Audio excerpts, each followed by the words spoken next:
दोस्तों नमस्कार। VK knowledge electrical में आप सभी का स्वागत है। दोस्तों आईटीआई एनसीवीटी इलेक्ट्रिशियन एग्ज़ाम की ये आंसर की है और आज जो ये पेपर हुआ था इंजीनियरिंग ड्राइंग का, यानी 25 नवंबर 2020 को फोर्थ सेमेस्टर इलेक्ट्रिशियन के इंजीनियरिंग ड्राइंग में जिनके बैक लगी हुई थी उनका ये पेपर है। दोस्तों कुल 5 क्वेश्चन इसमें आए थे और कैसे उनका आपको डायग्राम बनाना था इस पर हम बात करेंगे। वीडियो को लास्ट तक ज़रूर देखना। वीडियो पसंद आए तो लाइक ज़रूर करना, चैनल पर नए हो तो सब्सक्राइब ज़रूर करना, वीडियो को अपने फ्रेंड्स को आगे शेयर ज़रूर करना। दोस्तों कैसे आप डायग्राम बना करके आए हैं मिलान कर लीजिए, आपको क्या उसमें करना चाहिए था हम बात करते हैं। देखिए नंबर 1 क्वेश्चन आया था फ्री हैंड स्केच का।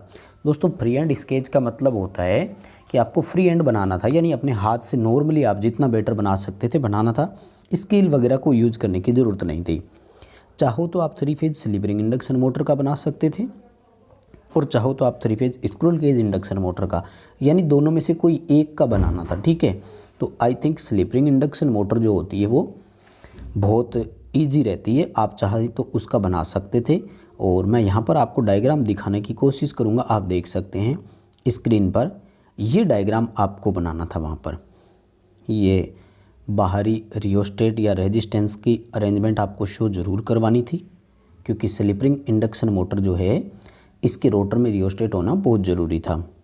और सिंपल कंस्ट्रक्शन इस साइड में आप दिखा सकते हो, यानी ये एक्सेप्ट होगा, नो डाउट इसमें आपको पूरे नंबर मिलेंगे।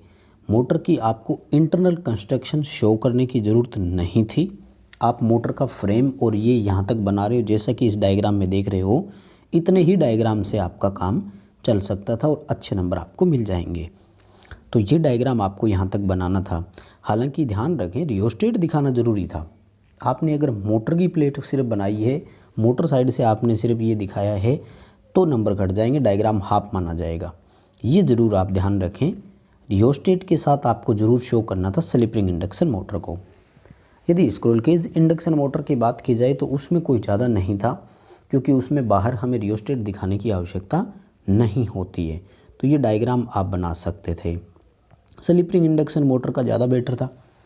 स्क्विरल केज इंडक्शन मोटर में तो फिर आप रोटर और स्टेटर दोनों को अलग अलग शो करवा सकते थे और सिंगल केज डबल केज उनमें से किसी भी एक रोटर का डायग्राम आप वहाँ पर बना सकते थे। तो ये दोनों 1 नंबर क्वेश्चन में आपको करने थे, दोनों में से कोई एक बनाना था। आई थिंक सब ने स्लिप-रिंग इंडक्शन मोटर ही बनाया होगा, क्योंकि सबसे अच्छा और आसान इसी का होता है। अब सेकंड अपना क्वेश्चन था single line diagram of sub station feeder. Sub station feeder का सिंगल लाइन डायग्राम का मतलब होता है जैसे एक लाइन आपने यहाँ शो कर दी और 3 फेज 3 वायर आपको शो करना है, तो इस तरह से 3 वायर आपको शो करने थे। ईजी था। प्रैक्टिस यदि आपने की है तो इस बार आप ज़रूर कर सकते हो। हालांकि ब्रेक लगी हुई है, इसका मतलब लास्ट टाइम आपकी अच्छी तैयारी नहीं थी। ये देख लीजिए स्क्रीन पर आप देख रहे हैं जैसा कि, तो उम्मीद कर रहा हूँ सबको दिखाई भी दे रहा होगा। मैं पूरा कंप्लीट एक बार ऊपर से आपको डायग्राम और दिखा देता हूँ। सिंगल लाइन डायग्राम ये हमने 11 केवी 400 वोल्ट वाले का सब स्टेशन का लिया है, जिसमें सबसे पहले 11 किलोवोल्ट इनपुट आता है इनकमर से। उसके बाद में हमारा सर्किट ब्रेकर होता है, ये VCB जो लिखा हुआ है वैक्यूम सर्किट ब्रेकर हमने यहाँ पर दिखाया है। आप चाहो तो यहाँ पर SF6 सल्फर हेक्साफ्लोराइड गैस वाला भी सर्किट ब्रेकर दिखा सकते थे। उसके बाद में CT हमने शो करवा दिया, करंट ट्रांसफार्मर, जो कि प्रोटेक्शन और मेजरमेंट दोनों के लिए यूज की जाती है। हालांकि इनपुट साइड में जो CT है तो ये प्रोटेक्शन के लिए ही होती है। उसके बाद में हमने ट्रांसफार्मर शो करवा दिया। ये जो आप देख रहे हैं ये ट्रांसफार्मर है और इस ट्रांसफार्मर को ये जो आप देख रहे हैं ट्रांसफार्मर है, इस ट्रांसफार्मर ने स्टेप डाउन कर दिया 11 किलोवोल्ट को 400 वोल्ट में। दोस्तों 11 किलोवोल्ट और 400 वोल्ट वाले का आप शो कर रहे हैं, कोई दिक्कत नहीं है। वोल्टेज आप कितने भी कर सकते थे, क्योंकि उन्होंने हमें इनपुट आउटपुट वोल्टेज के बारे में नहीं दिया, कोई भी डेटा हमें नहीं दिया गया था, इसलिए आप अपनी तरफ से डेटा इसमें रख सकते थे। उसके बाद 400 वोल्ट के बाद में आउटपुट साइड में हमने ACB air circuit breaker show किया है और उसके बाद में हमने फिर CT डाल दी। सीटी के बाद में हमने एमसीसी भी दिखाया है। ये जो सर्किट ब्रेकर है ना, ये हो गए आउटगोइंग फीडर, डिस्ट्रीब्यूशन के लिए निकल गए 4 फीडर हमने यहाँ से दिखाए हैं। ये था सिंगल लाइन डायग्राम दोस्तों। और उस ब्रेकर के बाद में भी आपने सीटी शो करी है। यानी सिंपल कंस्ट्रक्शन क्या थी, इनकमर दिखाओ, उसके बाद में सर्किट ब्रेकर, फिर सीटी, फिर ट्रांसफॉर्मर। तो ये डायग्राम आपके सामने है। मैं एक बार छोटा कर देता हूँ स्क्रीन पर, और उम्मीद है कि सबको कंप्लीट दिखाई दे रहा होगा। ये आपको सब स्टेशन वाला सिंगल लाइन डायग्राम वहाँ पर बनाना था और आपको पूरे नंबर इसमें मिल जाएंगे। यदि आप ऐसा ही डायग्राम बनाकर आए हैं तो निश्चिंत रहिए, आपको पूरे नंबर इसमें मिलेंगे। अगला जो क्वेश्चन आपसे पूछा गया उसमें भी ऑप्शन थे आपके पास, 2 में से एक आपको स्टार्टर बनाना था। आप चाहें तो स्टार डेल्टा स्टार्टर का बना सकते थे, आप चाहो तो dual starter direct online starter का भी बना सकते थे। देखो, स्टार डेल्टा स्टार्टर होते हैं 3 प्रकार के, manual star delta starter, semi automatic star delta starter और fully automatic star delta starter. इन्होंने ये तो कहा नहीं कि कौन सा बनाना है, तो आप तीनों में से जो मर्जी बना दो, नंबर पूरे मिलेंगे। मोस्टली अगर देखा जाए तो मैनुअली स्टार डेल्टा स्टार्टर जो होता है वो बहुत इजी रहता है, इसलिए हो सके तो आप इसी की प्रैक्टिस करें। हालांकि सबसे इम्पोर्टेंट और ज़्यादा ज़रूरी fully automatic star delta starter होता है, बट मोस्टली वो हम बना नहीं सकते क्योंकि उसमें बहुत ज़्यादा पैरामीटर्स होते हैं, कॉन्टेक्टर, रिले, एनओ, एनसी, इतने सारे होते हैं। तो मैनुअल में क्या करना था कि ये आप देख रहे हैं यहाँ पर इनपुट सप्लाई हमने शो करवा दी, करंट के लिए एम्पेयर मीटर, वोल्टेज के लिए वोल्ट मीटर दिया, ओवरलोड रिले के कॉन्टैक्ट हमने यहाँ पर शो करवा दिए, और उसके बाद में ये अपना स्टड शो करवा दिए यहाँ पर, और ये मोटर की बाइंडिंग हो गई, ये अपना हैंडल हो गया। यानी ये डायग्राम आपको बनाना था। इस तरह से छोटा करके स्क्रीन पे दिखा देता हूँ, उम्मीद है सबको अच्छे से समझ में आ रहा है। और एक बार इसका कंप्लीट बड़ा डायग्राम आप दोबारा देख लीजिए, इस तरह से आपको ये बनाना था।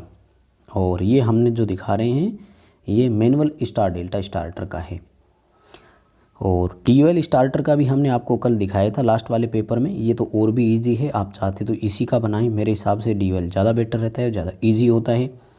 3 फेज़ लाइन आप यहाँ पर शो करवा सकते हैं, जैसा कि आप देख रहे हैं। सबसे पहले इनकमिंग में, उसके बाद में TPIC स्विच और उसमें बैकअप फ्यूज, क्योंकि शॉर्ट सर्किट से ड्यूअल स्टार्टर में बैकअप फ्यूज ही प्रोटेक्शन देते हैं, वही हमें बचाते हैं। उसके बाद में मेन कॉन्टेक्टर हो गया, ये कॉन्टेक्टिंग कॉयल हो गई, और उसके बाद में थर्मल ओवरलोड रिले, ये कॉन्टेक्ट हो गए, और 3 फेज़ का हमारा मोटर हो गया। तो ये ड्यूअल स्टार्टर का है। एक बार छोटा करके डायग्राम और दिखा देता हूँ, उम्मीद है सबको स्क्रीन पे दिखाई दे रहा है। ये डायग्राम आपको ड्यूअल स्टार्टर के लिए बनाना था, बहुत बेटर रहता है और बहुत ईजी भी रहता है। तो उम्मीद है सभी अच्छे से बना करके आए होंगे। अगला था अपना कि automatic voltage regulator AC generator का। दोस्तों, ऑटोमेटिक वोल्टेज रेगुलेटर के लिए आपको थोड़ी सी प्रैक्टिस करनी पड़ेगी, क्योंकि ये अलग तरह का डायग्राम था। ये आप स्क्रीन पर देख रहे हैं, मैंने छोटा कर दिया डायग्राम, उम्मीद करता हूँ सबको दिखाई दे रहा है। ये आपको इस तरह से अल्टरनेटर शो करवाना था, जिसमें एक्साइटेशन, अल्टरनेटर का रोटर फील्ड, और उसके बाद में आपको ब्रश और स्लिपरिंग शो करवानी थी। आउटपुट की साइड में आप देख रहे हैं हमने ब्रिज रेक्टिफायर और वोल्टेज डिटेक्शन सर्किट बनाया है। ये वोल्टेज डिटेक्शन जो सर्किट होता है, ये अपने आउटपुट वाली इस वोल्टेज को, जो आप देख रहे हैं यहाँ पर, इस आउटपुट वोल्टेज की रिक्वायरमेंट के अकॉर्डिंग ये वोल्टेज को डिटेक्ट करता है और ऑटोमेटिक आउटपुट वोल्टेज को रेगुलेट करता है, नियंत्रित करता है। इसको AVR बोलते हैं शॉर्ट में, ऑटोमेटिक वोल्टेज रेगुलेटर। ये पावर प्लांट वगैरह में यूज की जाती है, इसी तरह का डायग्राम होता है। ये डायग्राम बेटर है, नो डाउट इसमें आपको पूरे नंबर मिलेंगे यदि आपने इसी तरह का डायग्राम वहाँ पर बनाया है तो। अगला सवाल जो आपसे पूछा गया वो पूछा गया डेवलपमेंट डायग्राम के बारे में। 3 फेज़ इंडक्शन मोटर की जो वाइंडिंग होती है, जिसमें 24 स्लॉट, 4 पोल और सिंगल लेयर। देखो, सिंगल लेयर का मतलब हो गया 12 कॉयल, 3 फेज़ का मतलब हो गया तीनों फेज़ों की 4-4 कॉयल RYB की। ठीक है, यदि 24 स्लॉट और 4 पोल के अकॉर्डिंग देखें तो आपकी पिच आती है 6, लेकिन हमें शॉर्ट पिच में विषम लेते हुए 5 मानना था, तो 1 से 6 में कॉयल डालनी थी और इसी के अकॉर्डिंग आपको पूरा इसका सॉल्यूशन देना था। डेवलपमेंट डायग्राम का मतलब होता है आपको स्लॉट में वाइंडिंग डालते हुए शो करवाना था, ये देखिए आपकी स्क्रीन पर ये रहा डायग्राम। इस तरह का डायग्राम आपको बनाना था। 24 स्लॉट आपको दिखाने थे और तीनों फेजों की RYB या ABC भी आप लिख सकते हैं, तीनों फेजों की कॉइल स्लॉट वाइज डालते हुए आपको शो करवानी थी। तो बस दोस्तों, ये थे आपके इंजीनियरिंग ड्राइंग के 500 क्वेश्चन का आंसर। उम्मीद करता हूँ कि आपको सभी आंसर आपके मिल गए। वीडियो पसंद आए तो लाइक ज़रूर कर देना, आगे अपने फ्रेंड्स को भी शेयर कर देना। आप चैनल पर नए हो तो चैनल को सब्सक्राइब ज़रूर कर लेना।